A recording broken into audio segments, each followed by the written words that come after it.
চলো আজকে তোমাদের সাথে শেয়ার করি যে উইকেন্ডে আমার ডে আউটের কোনো প্ল্যান থাকে না, সেই উইকেন্ডে আমি সারাদিন বাসায় কিভাবে কাটাই। প্রতিদিনের মতো সকালবেলা আগে ঘুম থেকে উঠে আকাশ দেখি, আর যদি থাকে নীল আকাশের মাঝে সাদা মেঘ তাহলে তো আর কোনো কথাই হয় না। তারপরে এই তো ফ্রেশ হয়ে নাস্তা করতে বসে পড়ি। তবে আমার সপ্তাহের বাকি দিনগুলোতে এইভাবে নাস্তা করা হয় না, তবে উইকেন্ডে আমি চেষ্টা করি নিজেকে একটু স্পেশাল কেয়ার করার। তাই উইকেন্ডে পছন্দের গাছগুলোর সাথে এবং আকাশ দেখতে দেখতে নাস্তা করার চেষ্টা করি। তারপরে তো নাস্তা শেষ করে ঘর গোছানোর কাজ শুরু করে দেই। আজকে বেড কভারটা চেঞ্জ করতে হবে, সাথে বেশ অনেকদিন যাবত ধরে এই কভারটা ইউজ করা হয় না, তাই ভাবলাম আজকে এইটাই ইউজ করি।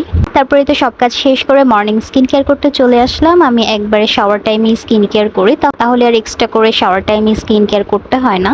বেসিন কর্নারগুলোতে এরকম গাছ থাকলে পানিতে ম্যাক্সিমাম টাইমেই কিন্তু মনে থাকে না এটাকে ক্লিন করতে, বাট এই উইকেন্ডে যেহেতু আমার কোনো কাজ নেই তাই ভাবলাম যে এটাকে ক্লিন করা যাক।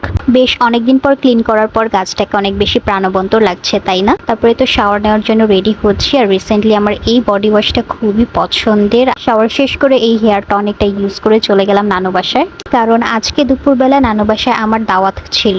আগে নানু বাসায় আসার সময় অনেক বেশি প্যারা খেতে হতো, বাট এখন আর সেই প্যারাটা নেই। ম্যাক্সিমাম টাইমে দেখা যায় যে উইকেন্ডে কোনো না কোনো বেলায় তাদের সাথে আমাদের দুপুরে কিংবা রাতে একসাথে খাওয়া দাওয়া করা হয়। আর আজকে নানু বাসায় মেহমান এসেছিল, তারপরে তো খাওয়া দাওয়া শেষ করে খানিকটা সময় তাদের সাথে আড্ডা দিয়ে বিকেলের দিকে বাসায় চলে আসি, কারণ গাছে পানি দিতে হবে। গাছে পানি দেওয়া শেষ করে আমি আবারও সন্ধ্যার দিকে নানু বাসায় গিয়েছিলাম, সেই ক্লিপগুলো আর নেওয়া হয়নি। তারপরে এই তো আব্বু একদম দুপুরবেলা গরম গরম জিলেপি নিয়ে এসেছিল, তবে আর খাওয়া হয়নি, সেটা এখন রাতে খাচ্ছি।